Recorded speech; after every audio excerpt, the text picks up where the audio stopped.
Good morning students.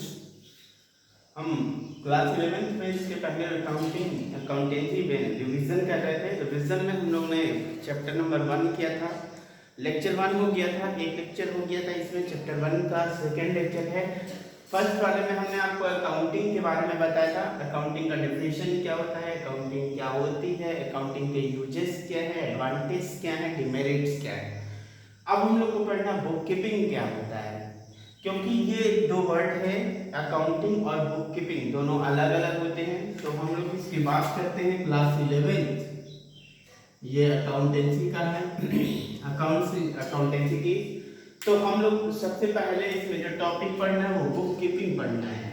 तो book keeping का मतलब क्या होता है, तो बुक कीपिंग का मतलब ये आपको नोट डाउन करना है सारी चीजें यहाँ से, ये आपको नहीं करना है नोट, ये नोट करना है। तो book keeping is the recording of financial transactions and event in ordinary manner. अब होता क्या है कि हम बुक कीपिंग में क्या होता है, अभी तक जो अकाउंटिंग हमने पढ़ाया उस अकाउंटिंग में बताया कि सभी चीजों को लिखने का जो एक प्रोसेस होता है, किसी भी जब हम इवेंट करते हैं, इवेंट होता है तो हम रिकॉर्ड करते हैं, रिकॉर्ड करने के बाद हम लोग ट्रांजैक्शंस करते हैं, रिकॉर्ड करने क्लासिफाई करते हैं, फिर उसके बाद समराइज करते हैं। तो यहाँ पर एक मैं वही बना रहा हूँ, देखिएगा। सबसे पहला इवेंट होता है, कोई इवेंट होगा, इवेंट होने के बाद हम लोग को रिकॉर्ड करेंगे। अगर याद नहीं है तो मैं बता देता हूँ फिर से। इवेंट का मतलब होता है कि कोई ट्रांजैक्शन होना, जैसे कि हमने चाहे सेल किया या फिर परचेज किया, इन दोनों में कोई भी एक चीज इवेंट होता है। फिर रिकॉर्डिंग करते हैं हम लोग, फिर उसके बाद से क्लासिफाई करते हैं, क्लासिफाई करने के बाद हम लोग समराइज करते हैं। उसके बाद हम लोग क्या करते हैं, समराइज करते हैं। तो इवेंट होगा, रिकॉर्डिंग होगी, क्लासिफाइंग होगी और समराइजिंग होगी। तो हमने बताया था कि जो चीज है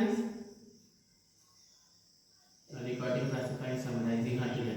फिर ये हमने बताया था। तो इसमें हम लोग को बताना बुक कीपिंग का मतलब है, book keeping is the recording of financial recording, याद रखिएगा, recording of financial transactions and event in the ordinary manner. यानी फाइनेंशियल इवेंट को, ट्रांजैक्शंस को लिखना ही बुक कीपिंग है, उसको रिकॉर्ड करना ही बुक कीपिंग है। मतलब बुक कीपिंग का मतलब क्या, फाइनेंशियल ट्रांजैक्शंस को रिकॉर्ड करना ही बुक कीपिंग है। अब हम बोलेंगे book keeping is the part of accounting, book keeping accounting का पार्ट होता है। तो फिर यहाँ पे क्या है, यानी इसके पहले का जो वर्क है, ये वर्क है, ये बुक कीपिंग है। ये क्या है, बुक कीपिंग का काम है, क्योंकि रिकॉर्डिंग का काम केवल बुक कीपिंग का है, बाकी इसके बाद का जो काम है वो अकाउंटिंग का है। यानी recording of transaction is called book keeping and transactions को रिकॉर्ड करना ही क्या है, बुक कीपिंग होता है। तो बात यहाँ तक मुझे समझ में आ गई कि ये यहाँ से वर्क जो होता है उसको हम लोग बुक कीपिंग बोलते हैं। तो एक दो स्टेटमेंट बोला जाता है, accounting is start then book keeping is end. यानी जब बुक कीपिंग बंद होता है, अंत होता है उसका, तो अकाउंटिंग स्टार्ट होता है। यानी accounting is start then book keeping is end. Accounting तब स्टार्ट होता है जब बुक कीपिंग क्या होती है, खत्म हो जाती है।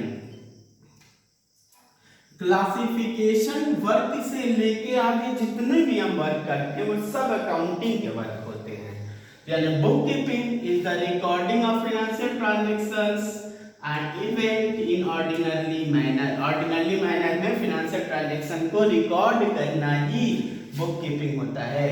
फिर बात करना था मुझे, अब हम लोग अकाउंटिंग पढ़ चुके और बुक कीपिंग पढ़ लिया, तो थोड़ा सा इसके डिफरेंसेस को देख लिया जाए। क्या होता है, मैंने कहा दुकान के अंदर जो ट्रांजैक्शंस होते लगे, जैसे मान लीजिए मैंने कहा मेरी शॉप है छोटी सी, अब मैं उतना पढ़ा लिखा नहीं हूँ, मुझे अकाउंटिंग उतनी नहीं पता है, मेरी शॉप पे, मेरी शॉप पे कोई भी आता है कुछ खरीदने, तो मैं एक रजिस्टर रखा हूँ, उस रजिस्टर में हम रिकॉर्ड कर देते हैं, जो भी कुछ खरीदते हैं या बेचते हैं हम उस रजिस्टर में लिख देते हैं कि राम से इतने का परचेज फ्रॉम राम इतना, परचेज फ्रॉम श्याम इतना, सोल्ड टू राम इतना, सोल्ड टू मोहन इतना। तो हम लोग क्या करते हैं, जो भी ट्रांजेक्शन करते हैं वो एक कॉपी में रिकॉर्ड कर लेते हैं। लेकिन जो क्लासिफिकेशन होगा वो एक पर्टिकुलर मैनर में होगा, जो क्लासिफिकेशन होगा वो एक पर्टिकुलर मैनर में किया जाएगा। अब देखो पर्टिकुलर मैनर में किया जाएगा मतलब ये है कि कोई पढ़ा लिखा आदमी ही उसको कर पाएगा, कोई पढ़ा लिखा आदमी ही उसको परफॉर्म कर पाएगा। तो इसी का मुझे थोड़ा सा डिफरेंस बताना बुक कीपिंग और अकाउंटिंग का। इसको नोट नहीं कर ले, आपके नोट्स में ऑलरेडी दिया हुआ है। तो देखिए इट इज रिकॉर्डिंग फेज, मतलब जो बुक कीपिंग होता है वो रिकॉर्डिंग फेज होता है, और जो समराइजिंग होता है वो अकाउंटिंग फेज होता है। यानी समराइजिंग जो जहां से स्टार्ट होता है ये सब वो क्या है, अकाउंटिंग है। अब ये जो होता है सबसे पहले इवेंट होगा तो क्या करते हैं, रिकॉर्डिंग करते हैं ना, तो बुक कीपिंग हमारा प्राइमरी स्टेज हो जाएगा। उसके बाद का जो काम करेंगे वो सेकेंडरी स्टेज हो जाएगा, वो अकाउंटिंग का वर्क होता है। फिर उसके बाद होता है बुक कीपिंग हम रूटीन नेचर पे करते हैं, डेली करते हैं। लेकिन मैंने बताया था अकाउंटिंग जो होता है वो डेली नहीं होता, जब हमको समय मिलता है, जब हमारा अकाउंटेंट होता है, सीनियर अकाउंटेंट होता है तो उसको परफॉर्म करता है। फिर कहता है done by the junior staff, इसको कोई भी कर लेता है लेकिन इसको सीनियर स्टाफ ही करता है, पढ़ा लिखा चार्टर्ड अकाउंटेंट ही कर पाता है इसको, जो कॉमर्स की पढ़ाई कर रखी हो वो कर पाता है इस चीज को। इसको हम लोग अकाउंटिंग का मतलब बोलते हैं, ठीक है। फिर बात आती है यूजर्स ऑफ अकाउंटिंग, कौन कौन यूजर्स हैं अकाउंटिंग के। तो हमने उस दिन बताया था आपको कि कौन कौन यूजर्स है। तो यूजर्स में दो लोग होते हैं। यूजर्स में कौन कौन होता है, यूजर्स में हमारे पास दो लोग होते हैं। कि यूजर्स का मतलब होता है कि फिनेंशियल ट्रांजैक्शंस को कौन यूज करेगा, कौन उसको यूज करेगा फिनेंशियल ट्रांजैक्शंस को, तो यूजर्स की बात आती है। तो हमारे पास जो यूजर्स होते हैं वो होते हैं दो। कितने होते हैं, दो होते हैं।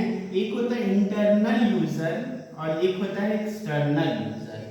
इंटरनल यूजर का मतलब मैंने समझाया था उस दिन कि इंटरनल यूजर्स मीन्स होता है जो कंपनी के अंदर से बिलोंग करते हैं, कंपनी से बिलोंग करते हैं। और दूसरा एक्सटर्नल यूजर, ऐसे यूजर्स जो कंपनी से बिलोंग करते तो हैं लेकिन क्या है एक्सटर्नली, मतलब बाहर से बिलोंग करते हैं, उनसे कोई ज्यादा रिलेशन नहीं। जैसे मैं बात करूं यहाँ पर, अगर ओनर है कंपनी का तो वो क्या है इंटरनली अट्रैक्ट है, कंपनी से जुड़ा हुआ है, तो उसको हम लोग बोलेंगे कौन, इंटरनल यूजर। और मैनेजमेंट, उसका जो मैनेजर है वो जाहिर सी बात है इंटरनल यूजर। एक्सटर्नल में कौन, क्रेडिटर। अब मतलब थोड़ा समझा दे क्रेडिटर का मतलब, क्रेडिटर मीन्स वो पर्सन जो हमको लोन देता है या हमको क्रेडिट पर गुड्स बेचता है। हम किसी से जाते हैं कि भाई हमको कुछ गुड्स दे दो क्रेडिट पर, तो वो कहता है कि कैसे दे दूं, क्या पहचान है, क्रेडिट रेट चेक करता है कि आपकी क्रेडिट कितनी है। मतलब क्रेडिट मतलब ये हो गया कि आपकी रेपुटेशन कितनी है इस लोन को चुकाने के लिए। आप देखते ना वो दिखाता है उसमें कि आप लोग अपना क्रेडिट रेट चेक करिए, क्रेडिट पॉइंट चेक करिए पैसाबाजार.com पे। तो पैसाबाजार.com पे क्रेडिट रेटिंग चेक करने से क्या फायदा होता है, मेरी क्रेडिट रेटिंग ज़्यादा होती है तो कंपनियां ज़्यादा लोन देती हैं, क्योंकि जानती हैं कि ये व्यक्ति क्या है, अच्छा है, क्रेडिट इसकी बहुत अच्छा है। तो वो जो क्रेडिटर है, जो व्यक्ति हमको गुड्स बेचता है, सेल करता है या फिर लोन देता है, लेंडर्स बोलते हैं उसको जो लोन देता है, लोन प्रोवाइड करता है उनको। यानी क्रेडिटर वो जो गुड्स बेचता है, मुझे जिस चीज का मैं बिजनेस करता हूँ वो बेचता है। लेंडर्स मतलब होता है लोन प्रोवाइड करने वाला, जो लोन प्रोवाइड करता है मुझे, उसको मैं लेंडर्स के नाम से जानता हूँ। तो यानी ये सारे लोग हमारे एक्सटर्नल हो गए। यूजर्स की बात करें, इंटरनल यूजर और एक्सटर्नल यूजर्स की। फिर बात आती है मेरे पास सब फील्ड अकाउंटिंग की। तो थोड़ा सा सब फील्ड के बारे में बात करें कि क्या है सब field.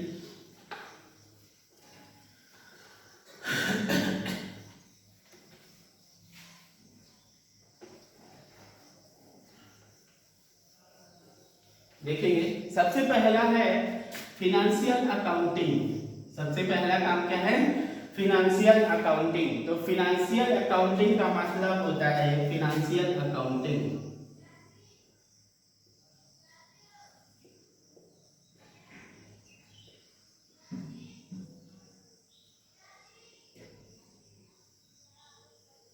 Financial accounting, financial accounting का मतलब होता है which type of the accounting we perform the work of the accounting is called the financial। मतलब हम लोग जो बुक्स बनाने का जो काम करते हैं, financial accounting is perform the work of preparing the books of accounts in the business। Business के अंदर बुक्स जो हम लोग प्रिपेयर करते हैं, बनाते हैं, मेंटेन करते हैं, उसका जो वर्क होता है उसको परफॉर्म करने का, उसको हम लोग फिनेंशियल, जो हम लोग पढ़ रहे हैं, सबसे अच्छी बात जो हम लोग इस समय स्टडी कर रहे हैं ये यही पढ़ रहे हैं फिनेंशियल अकाउंटिंग। हम लोग जो पढ़ रहे हैं वो फिनेंशियल अकाउंटिंग। हम लोग क्या पढ़ रहे हैं? हम लोग अकाउंटिंग करना सीख रहे हैं, बुक बनाना सीख रहे हैं, कैसे बुक बनाते हैं वो सारी चीजें सीख रहे हैं, इसलिए हम लोग क्या पढ़ रहे हैं? फिनेंशियल। दूसरा मेरे पास है कॉस्ट अकाउंटिंग। ये आपके वहां पे नोट्स में है, इसको कुछ नोट करना ही करना है।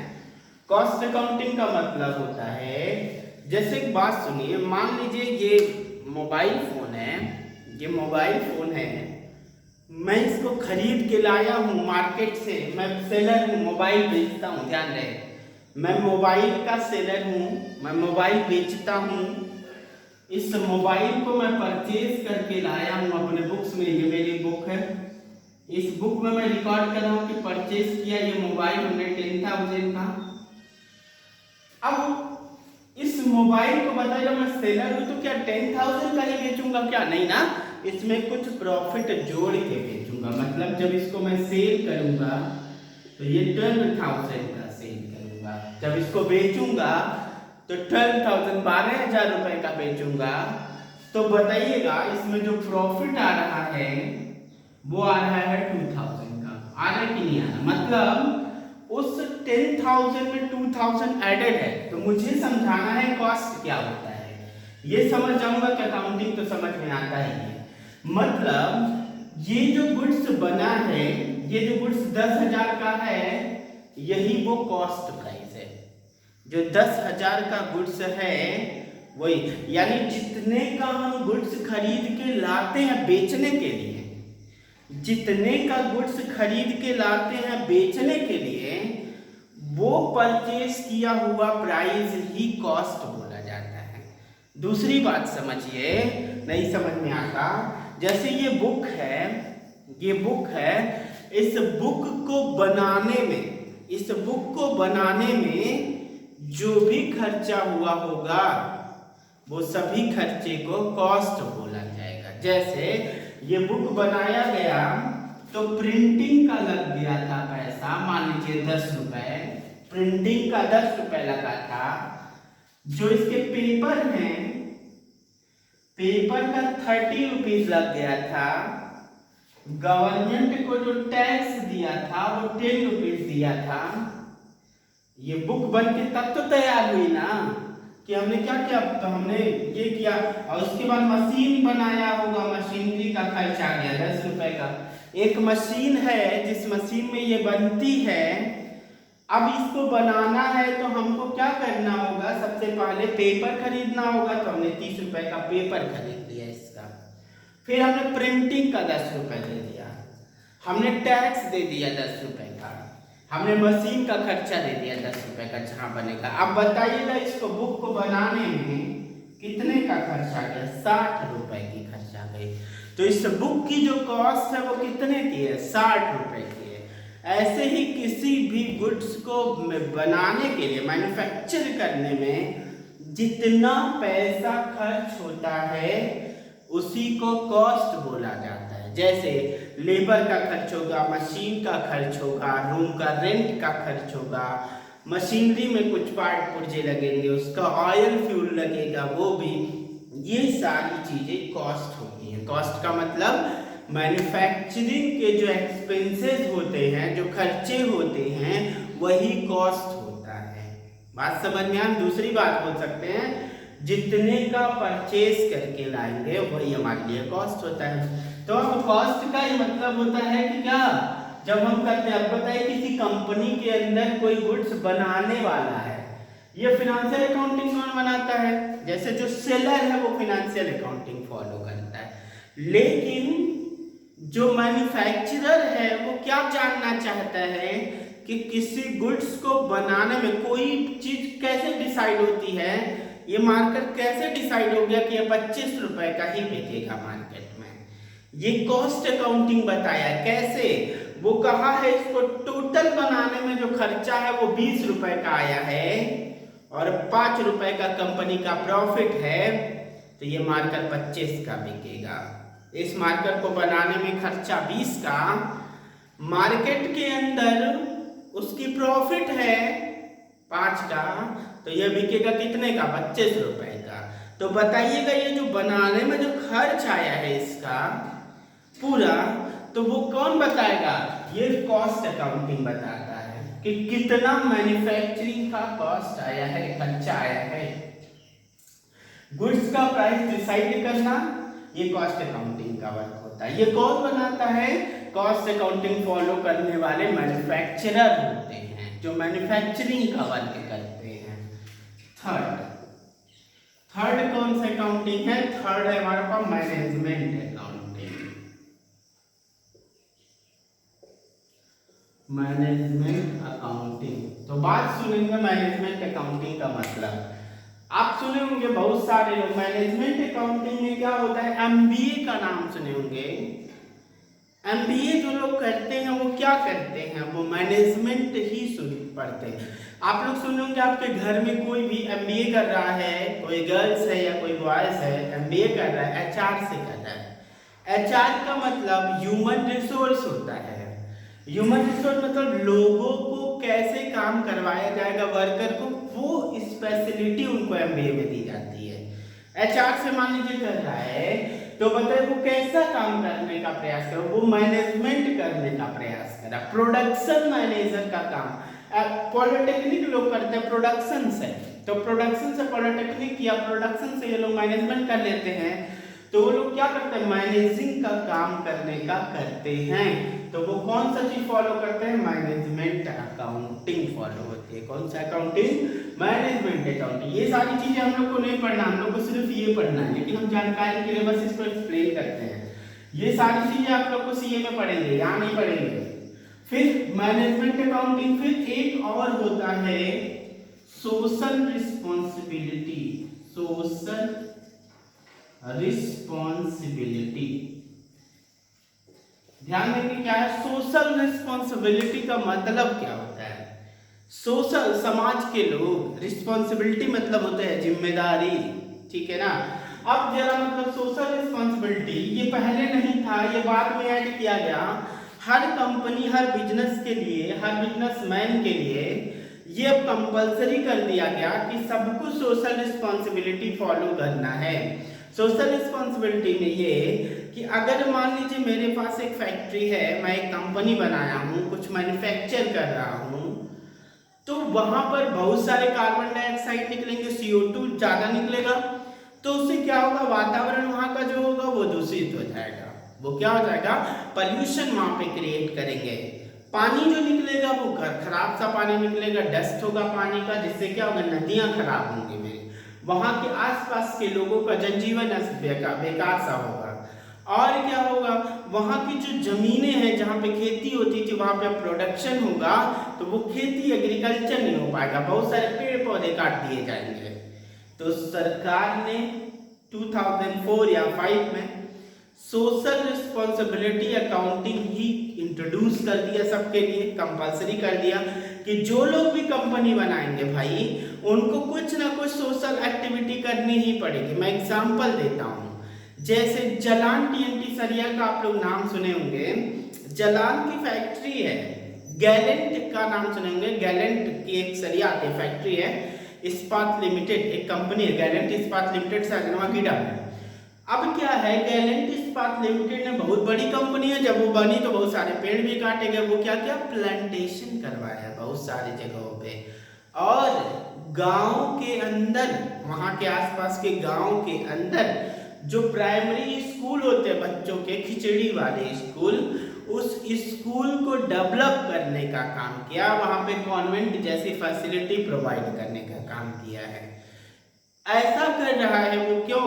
क्योंकि वो उसकी सोशल रिस्पॉन्सिबिलिटी है, उसको दिखाना पड़ेगा। क्रेजी ब्रेड का नाम सुने होंगे आप लोग। क्रेजी ब्रेड ने क्या किया है, शहर में जो रोड है ना, जब जाएंगे आप शहर में तो सिटी मॉल के पास रोड जो है उसके आसपास किनारे किनारे पेड़ लगवाया है। क्रेजी ब्रेड एक कंपनी है, लेकिन वो पेड़ क्यों लगवा रही है? क्योंकि सोशल रिस्पॉन्सिबिलिटी को फुलफिल कर रही है। आपकी कोई भी आप कंपनी देखेंगे तो वो आसपास में सड़कें बना देती हैं, स्कूल को डेवलप करती हैं, प्लांटेशन करवाती हैं। तो ये सब काम क्यों करते हैं? क्योंकि सोशल रिस्पॉन्सिबिलिटी करना ही करना है उनको। नहीं करेंगे तो बिजनेस को इनको बंद करना पड़ेगा। तो social responsibility accounting are introduce in 2004-5 for the development of the society in which the company are situated। जहाँ कंपनी है उस जगह पर उसकी देखभाल करना, उसको इन्वायरमेंट को पॉल्यूट होने से बचा कम करने के लिए जो भी वर्क किया जाएगा वो सोशल रिस्पॉन्सिबिलिटी के अंदर किया जाएगा। ये सारी चीजें हम लोग को पढ़नी नहीं है। सबसे पहली बार हम लोग को सिर्फ फिनेंशियल अकाउंटिंग पढ़ना है, उसी के बारे में सोचना है, उसी के बारे में जानना है, लेकिन जानकारी तो थोड़ी थोड़ी होनी चाहिए। क्योंकि कोई पूछ देता है तो आप बता सके कि अच्छा हाँ तो सर ये पेड़ लगा रहा है। मान लीजिए कोई बार आपके गांव में पहुंच गया कोई कंपनी वाला, ARP कोई भी कंपनी, पार्ले जी कंपनी आपके गांव में पहुंच गया, कहा कि यहाँ पे मैं पेड़ लगवा देता हूँ किनारे किनारे। अब वो प्लांटेशन करवा रहे तो आप कहेंगे ऐसे फ्री में क्यों करवा रहा है? दिमाग के अंदर चल रहा होगा कि नहीं चल रहा होगा? तो आप पढ़े लिखे होंगे ना, तो आप कहेंगे देखिए सोशल रिस्पॉन्सिबिलिटी फुलफिल कर रहा है, क्यों नहीं करेगा? उसकी रिस्पॉन्सिबिलिटी है करना, तो कर रहा है वो। तो यानी सोशल रिस्पॉन्सिबिलिटी में ये आता है। यानी ये जो हमारा है टॉपिक जो है चैप्टर 1 का, ये लगभग खत्म हो गया। एक क्लास और छोटी सी टॉपिक बची हुई है, 3-4 है। वीडियोस बड़े हो जाएंगे तो डाटा बड़े हो जाएंगे, MB बड़े हो जाएंगे तो फिर अपलोड नहीं होता। तो इसलिए इसको यहीं पे होता है, रुकते हैं हम लोग। और इसको आप लोग एक बार पढ़िएगा। कोई डाउट के लिए आप हमेशा फोन कर सकते हैं। मेरा व्हाट्सएप नंबर तो है ही वही 9519411594। इस नंबर पे आप हमेशा फोन कर सकते हैं। यही मेरा व्हाट्सएप नंबर भी है जो आपके पास है। तो इस नंबर पे आप फोन करिए, पूछ लीजिए डाउट कि सर अच्छा जो आप समझाए थे इसका मतलब एक बार और बता दें, मैं फोन में आपको समझा दूंगा, कोई दिक्कत नहीं है। जितना भी देर लगे मैं समझा दूंगा। फिर भी नहीं समझ में आता मैं वीडियो फिर से बना दूंगा एक। आप जैसा डिमांड करते हैं मैं उस हिसाब से काम कर दूंगा, लेकिन बस आप पढ़ते रहिए। आज यही रुकते हैं हम लोग, फिर आगे नेक्स्ट वीडियो में हम लोग वो छोटा सा टॉपिक को कवर कर देंगे।